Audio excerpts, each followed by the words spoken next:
Hello students, हम basic concepts of chemistry का video number 13 है। लास्ट वीडियो में हम डिस्कस कर रहे थे मॉलिक्यूलर फार्मूला और एम्पिरिकल फार्मूला के बारे में।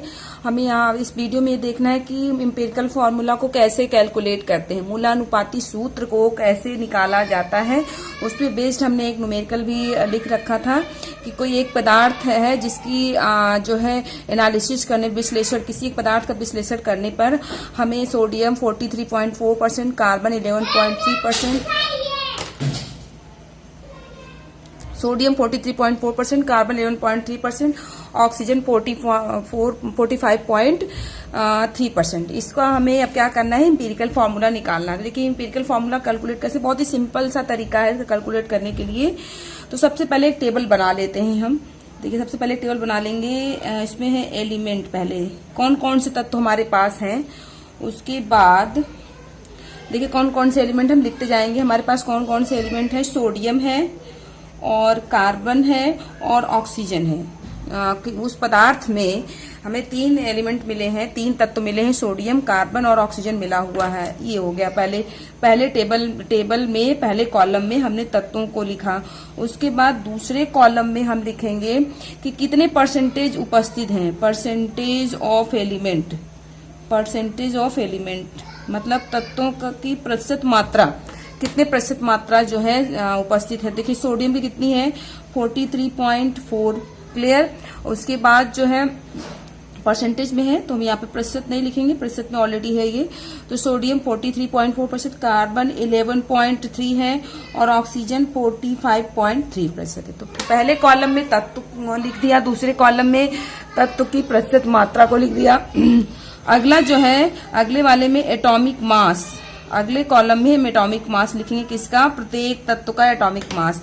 सोडियम का एटॉमिक मास कितना होता है, 23, कार्बन का कितना होता है, 12, ऑक्सीजन का कितना होता है, 16 होता है। ठीक है, तो हमने 3 कॉलम बना लिए, एक तत्व का, दूसरा तत्वों की प्रतिशत मात्रा का, तीसरा कॉलम है तत्वों के परमाणु भार का।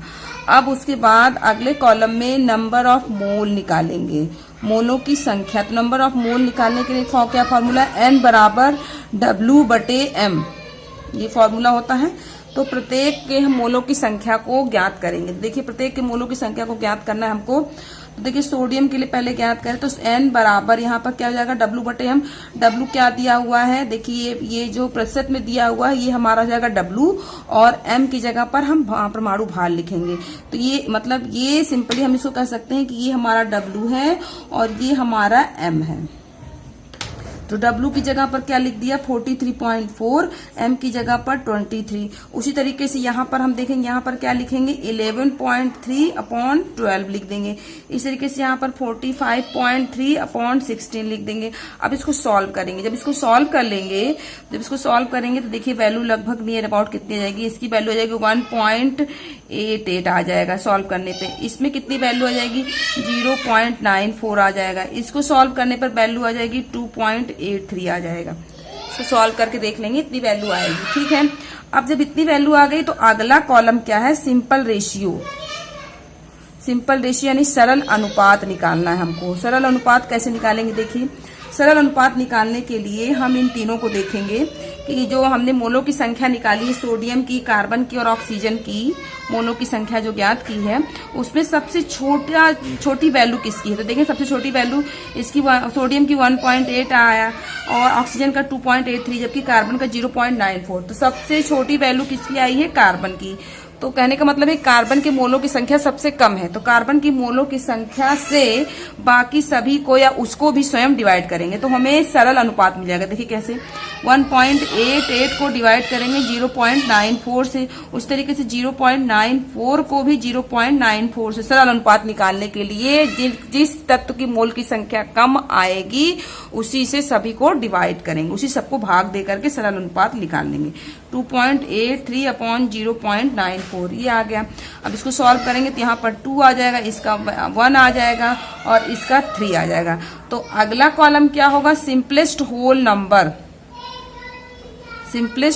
तो हमारी होल रेशियो कितने आ गए, सिंपलेस्ट होल नंबर रेशियो या सिंपलेस्ट होल नंबर तो देखेंगे, देखिए अब यहाँ पर कोई भी आप देख रहे हैं दशमलव में नहीं है, सब होल नंबर में है। 2, 1, 3, अगर 1.5 होता तो हम सबको 2 से उसको हम होल नंबर में पूर्ण संख्या में कन्वर्ट करते, लेकिन यहाँ पर क्या है, पूर्ण संख्या ही है, तो इसको ऐसे लिख देंगे 2, 1, 3।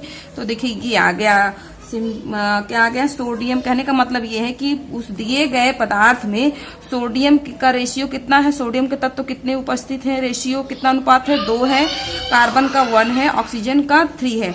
यानी कहने का मतलब ये है कि sodium is to carbon is to oxygen का रेशियो कितना हो गया, दैट इज 2:1:3। तो फॉर्मूला बना लेंगे, क्या हो जाएगा, Na2CO3, सोडियम कार्बोनेट। तो ये हो गया दिए गए पदार्थ का एम्पिरिकल फॉर्मूला, मूलानुपाती सूत्र। इस तरीके से हम इसका निकाल लेंगे। क्लियर है? इस पे बेस्ड हम और भी न्यूमेरिकल लगाएंगे। एक चीज और, अब देखिए यदि मूलानुपाती कुछ फॉर्मूले यहाँ पर हम देख लेंगे। मूलानुपाती सूत्र निकाला, हम उस पे और न्यूमेरिकल ही देखना है हमको, इस पे हम और न्यूमेरिकल देखेंगे। जैसे फॉर्मूला, जैसे हमारे पास मॉलिक्यूलर फॉर्मूला दिया हुआ, सॉरी एम्पिरिकल फॉर्मूला हमें पता चल गया, और मॉलिक्यूलर फॉर्मूला निकालना हो तो हम कैसे निकालेंगे, तो कुछ फॉर्मूले यहाँ पर लिख लेंगे हम। कहने का मतलब ये है कि एम्पिरिकल फॉर्मूला और मॉलिक्यूलर फॉर्मूला में क्या संबंध होता है। तो देखिए फॉर्मूला यहाँ पे सिंपली लिख लीजिए, ये आपको यूज हो आएगा। Molecular formula is equal to empirical formula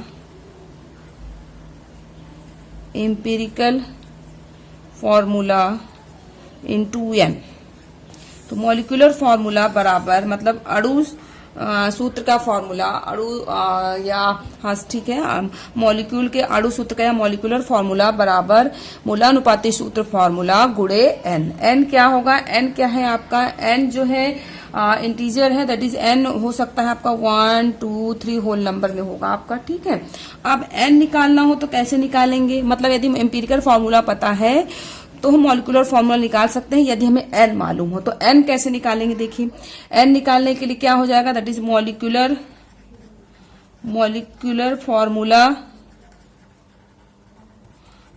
formula mass बटे एम्पिरिकल फॉर्मूला मास।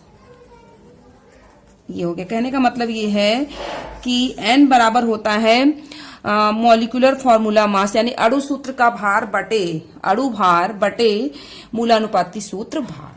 n बराबर हम निकाल लेंगे मूलानुपाती, मतलब अणु सूत्र का जो भार हो गया, अणु भार बटे आपका जो है मूलानुपाती सूत्र भार को डिवाइड करते हैं तो हमें n पता चल जाएगा। जब n पता चल जाएगा, एम्पिरिकल फॉर्मूला पता ही है, तो हम मॉलिक्यूलर फॉर्मूला कैलकुलेट कर सकते हैं। तो कुछ न्यूमेरिकल हम और देखेंगे एम्पिरिकल फॉर्मूला और मॉलिक्यूलर फॉर्मूला पर आधारित। जैसे अगला एग्जाम्पल है, एग्जाम्पल नंबर 2। जैसे हमारे पास है कि एक कंपाउंड है, कोई एक यौगिक है, हैज द फॉलोइंग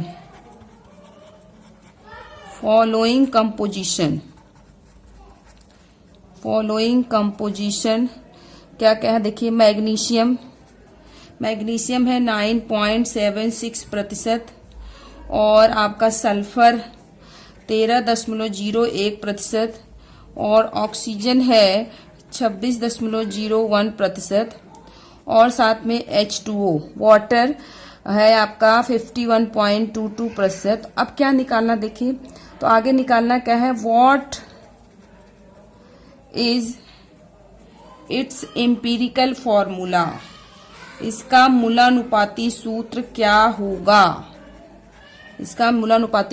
होगा, जबकि सभी तत्वों का परमाणु भार दिया हुआ, मैग्नीशियम का परमाणु भार 24 दिया हुआ, सल्फर का 32 दिया हुआ, ऑक्सीजन का 16, हाइड्रोजन का 1, ये हमको पता भी है। ठीक है, देखिए क्या कह रहा है कि एक कंपाउंड, एक यौगिक है जिसमें मैग्नीशियम 9.76, सल्फर 13.01%, ऑक्सीजन 26.01, वाटर 51.22% उपस्थित है। इसका एम्पिरिकल फॉर्मूला क्या होगा, इसका एम्पिरिकल फॉर्मूला हमको निकालना है। तो इसका एम्पिरिकल फॉर्मूला निकालने के लिए हम एक टेबल बनाएंगे। देखिए तो कहने का मतलब यहाँ पे प्रतिशत दिया हुआ है, मैग्नीशियम कितना दिया हुआ है, दैट इज 9.76%, सल्फर दिया हुआ है 13.01%, ऑक्सीजन दिया हुआ है 26.01%, और H2O भी है, मतलब इसमें वाटर भी उपस्थित है 51.22%। अब इंपिरिकल फॉर्मूला निकालने के लिए सेम उसी तरीके से पहले हम टेबल बनाएंगे। देखिए टेबल में क्या क्या चीजें होती है उसको याद रखें। उसके बाद सबसे पहले टेबल बनाने के पहले सबसे पहले क्या होगा, एलिमेंट तत्व होगा। इंपिरिकल फॉर्मूला निकालना है, मूलानुपाती सूत्र जब ज्ञात करना हो सबसे पहले हम टेबल बना लेते हैं। टेबल बनाएंगे, देखेंगे टेबल में क्या क्या होता है, बड़े आराम से स्टेप बाय स्टेप करते जाएंगे, हमें इंपिरिकल फॉर्मूला पता चल जाएगा। सबसे पहले देखिए क्या होगा, तत्व होगा पहले कॉलम में। दूसरे में क्या होगा, परसेंटेज ऑफ एलिमेंट, तत्व की प्रतिशत मात्रा जो कि दी हुई है। दूसरे कॉलम में तत्व की प्रतिशत मात्रा, पहले तत्व, दूसरे कॉलम में तत्व की प्रतिशत मात्रा, और तीसरे कॉलम में परमाणु भार, एटॉमिक मास। उसके बाद चौथे वाले कॉलम में नंबर ऑफ मोल, मोलों की संख्या, यानी कि N बराबर W/M। क्लियर है। उसके बाद अगले कॉलम में होगा सिंपल रेशियो, सरल अनुपात निकालना है। क्लियर। उसके बाद सबसे लास्ट कॉलम में हो जाएगा सिंपलेस्ट होल नंबर रेशियो। इतने कॉलम होते हैं मूलानुपाती सूत्र निकालने के। सबसे पहले कॉलम बना देंगे, क्या क्या बनाएंगे। सबसे पहले तत्व, दूसरे में तत्वों की प्रतिशत मात्रा, तीसरे में परमाणु भार, चौथे में मोलों की संख्या, पांचवें में सरल अनुपात, और लास्ट वाले में सिंपलेस्ट होल नंबर रेशियो। ठीक है। तो परसेंटेज ऑफ एलिमेंट को W मान लेंगे और परमाणु भार को M मान लेंगे। तो N बराबर W/M। देखिए कौन कौन से तत्व थे हमारे पास, आप न्यूमेरिकल में देखें कौन कौन से। मैग्नीशियम है, ऑक्सीजन है, और सल्फर है, और H2O है। तो देखिए क्या क्या चीजें हैं। मैग्नीशियम है, जिस क्रम में है वैसे लिख देंगे। मैग्नीशियम है, सल्फर है, और ऑक्सीजन है, और साथ में H2O है। ये सारी चीजें हैं। अब सभी की प्रतिशत मात्रा लिख दें। देखिए मैग्नीशियम की 9.76, मैग्नीशियम की कितनी है, 9.76 है। सल्फर की कितनी है, 13.01।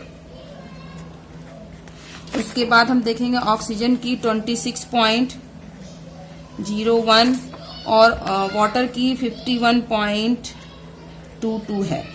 अब M देखना है, परमाणु भार। मैग्नीशियम का परमाणु भार 24 होता है, सल्फर का 32 होता है, ऑक्सीजन का 16 होता है, H2O का, हाइड्रोजन का 2, ऑक्सीजन का 16, तो ये हो गया 18 होता है। ठीक है, ये मॉलिक्यूलर मास निकल गया।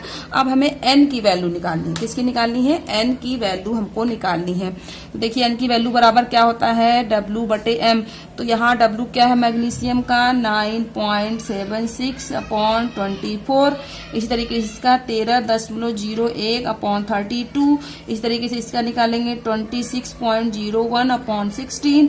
लास्ट वाले का 51.22/18। सॉल्व कर देंगे, इन सभी को सॉल्व करेंगे तो देखिए क्या मिलने वाला है। सॉल्व करने मिल जाएगा 0.406। इसको सॉल्व करेंगे तो भी आपको क्या मिल जाएगा, 0.406। इसको सॉल्व किया तो मिल गया 1.625। फिर इसे सॉल्व किया, मोलों की संख्या कितनी मिल गई, देखिए 2.846 मोलों की संख्या इतनी मिल गई। अब जब इतना हमने इसको निकाल लिया, अब टेबल पहले बंद कर दें हम। अब देखिए इतना से जब हमने मोलों की संख्या तक निकाल लिया, अब सिंपल रेशियो, यहाँ तक सिंपल है। पहले में तत्व लिख दिया, दूसरे में तत्व की प्रतिशत मात्रा, तीसरे में तत्व का परमाणु भार, ये तो बहुत आसान है, देख देख के लिखना है। चौथे में मोलों की संख्या निकालने सबको आता है, W/M, भार ग्राम में बटे मोलर भार या परमाणु द्रव्यमान। तो भार ग्राम में, प्रतिशत वाली मात्रा को हम ग्राम में मान लेंगे और उसका परमाणु भार नीचे लिख देंगे। ठीक है। अब सरल अनुपात निकालना, यहाँ क्या करना है, ये और आसान है। इसमें क्या करना है, अब मोलों की संख्या आप देखिए 0.406, 0.406, 1.625, 2.846। अब इसमें से देखिए किसका कम है। दो वैल्यू देख रहे हैं एक जैसी है और ये दोनों ही कम है। हमने कहा था सरल अनुपात निकालने के लिए हम देखेंगे जिस तत्व के मोलों की संख्या कम आएगी उसी से सबको डिवाइड करके सरल अनुपात में उसको कन्वर्ट करते हैं, भाग करके। 0.406 बटे 0.406 बराबर कितना आ जाएगा, 1। इसको भी 0.406 यहाँ पर भी कितना आ जाएगा, 1 आ जाएगा। इसे भी देखिए 1.625 बटे 0.406 से डिवाइड करेंगे कितना आ जाएगा, 4 आ जाएगा। इस तरीके से 2.846 अपॉन 0.406 से डिवाइड करेंगे तो 7 आ जाएगा। क्लियर है। तो यहाँ पर 1 आ गया, 1 आ गया, 4 आ गया, 7, सब होल नंबर पूर्ण संख्या में है, कोई भी दशमलव में भिन्न में नहीं है।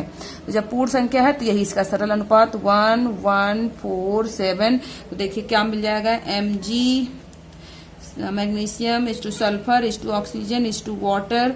रेशियो क्या मिला 1:1:4:7। तो क्या बन गया देखिए MgS, मैग्नीशियम 1 है, सल्फर 1 है, ऑक्सीजन 4 है और साथ में 7 आगे लगा देंगे H2O के। MgSO4 7H2O, ये इसका मूलानुपाती सूत्र निकल जाएगा। क्लियर है। अगला एग्जाम्पल देखेंगे हम, इसमें नेक्स्ट हम अगला एग्जाम्पल लिखेंगे क्वेश्चन नंबर 3। तीसरा एग्जाम्पल हम देखते हैं। देखिए इसमें क्या दिया हुआ है, कह रहा है कि एन ऑर्गेनिक कंपाउंड, एक कोई कार्बनिक यौगिक है, an organic compound on analysis, जिसका विश्लेषण करने पर क्या देता है, give the following data, give the following data. क्या क्या दे रहा देखिए, कार्बन 57.82%, हाइड्रोजन 3.6% और कह रहा है and the rest is oxygen, बाकी जो बचा वो आपका ऑक्सीजन हो जाएगा। आगे कह रहा है इट्स वेपर डेंसिटी, इसकी वेपर डेंसिटी, वाष्प घनत्व, वेपर डेंसिटी इज 83। फाइंड, क्या निकालना है, find its empirical and molecular formula, इसका एम्पिरिकल और मॉलिक्यूलर फॉर्मूला दोनों निकालना है। क्या कह रहा है कि एक ऑर्गेनिक कंपाउंड जिसका विश्लेषण करने पर कार्बन इतना मिला, हाइड्रोजन इतना मिला, बाकी जो बचा वो ऑक्सीजन। देखिए कार्बन कितना है, कार्बन 57.82% है, हाइड्रोजन 3.6% है। अब इसमें से जो बचा वो ऑक्सीजन, इसका क्या मतलब है कि 100 में से इसको घटा देंगे। तो पहले ऑक्सीजन निकालने के लिए हम क्या करें, 57.82 सबसे पहले इसको जोड़ लें, 57.82 प्लस 3.6 को इसको हम ऐड कर लेंगे। देखिए कितना मिल जाएगा, तो आपको मिल जाएगा 6 to 8 और ये हो जाएगा 1 और इधर 8 और इस तरफ 5।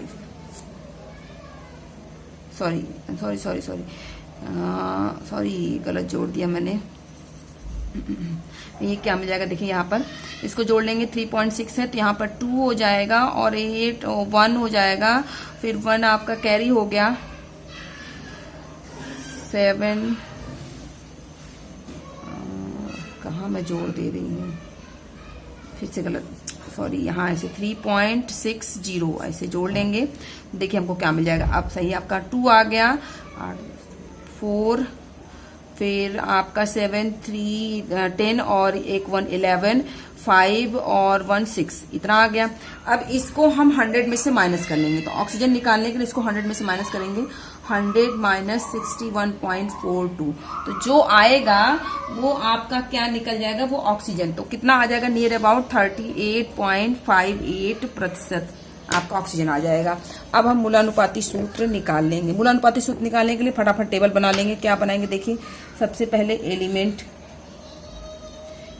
पहले कॉलम में, दूसरे में प्रतिशत मात्रा शॉर्टकट लिख दे रहे हैं, तीसरे में एटॉमिक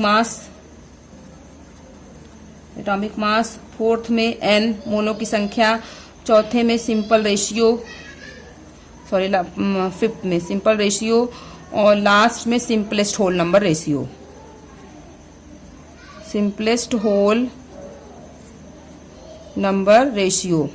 ठीक है, अब लिखेंगे, देखिए कौन कौन से एलिमेंट थे हमारे पास, देखेंगे कौन कौन से एलिमेंट हमारे पास थे। कार्बन था, हाइड्रोजन था और ऑक्सीजन था। कार्बन 57.82%, हाइड्रोजन 3.60, ऑक्सीजन हमारा मिल गया 38.68। दोनों को जोड़ करके 100 में से माइनस करने पर 12 इसका भार, इसका 1 होता है परमाणु भार, इसका 16 होता है।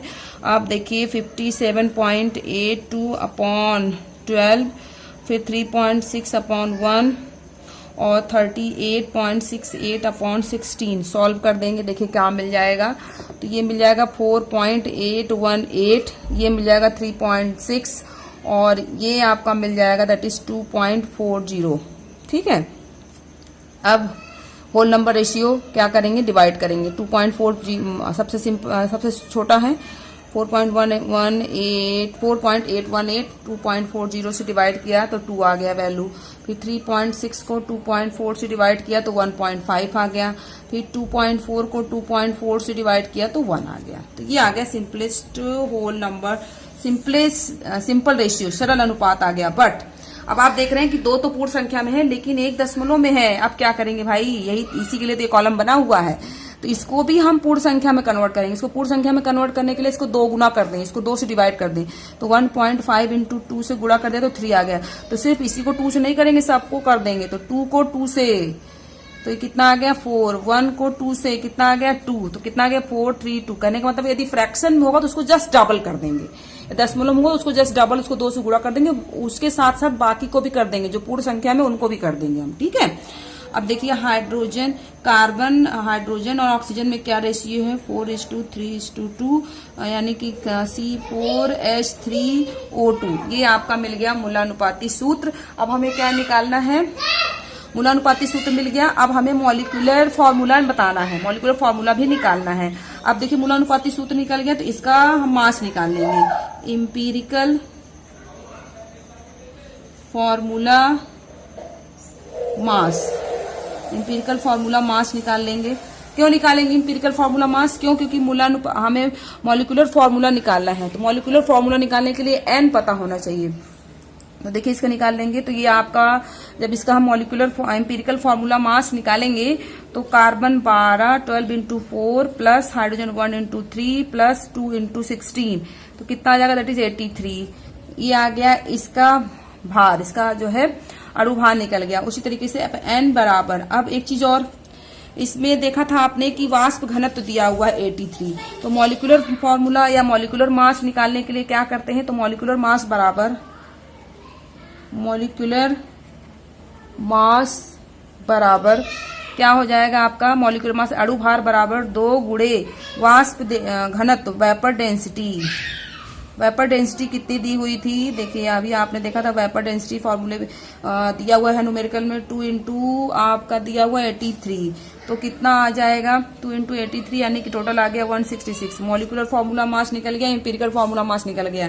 n बराबर क्या हो जाता है, मॉलिक्यूलर फॉर्मूला मास बटे इंपीरिकल फॉर्मूला मास, यानी कि 166/83 डिवाइड कर देंगे 2 आ जाएगा। n की वैल्यू 2 आ गई तो इंपीरिकल फॉर्मूला पता है, मॉलिक्यूलर फॉर्मूला निकाल लेंगे। तो मॉलिक्यूलर फॉर्मूला बराबर देखिए क्या होगा, अभी फॉर्मूला बताया हमने, मॉलिक्यूलर फॉर्मूला बराबर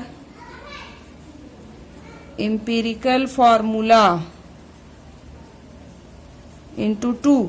इंपीरिकल फॉर्मूला कितना निकला है, इंपीरिकल फॉर्मूला है दैट इज C4H3O2 इंटू 2 तो कितना आ जाएगा C8H6O4।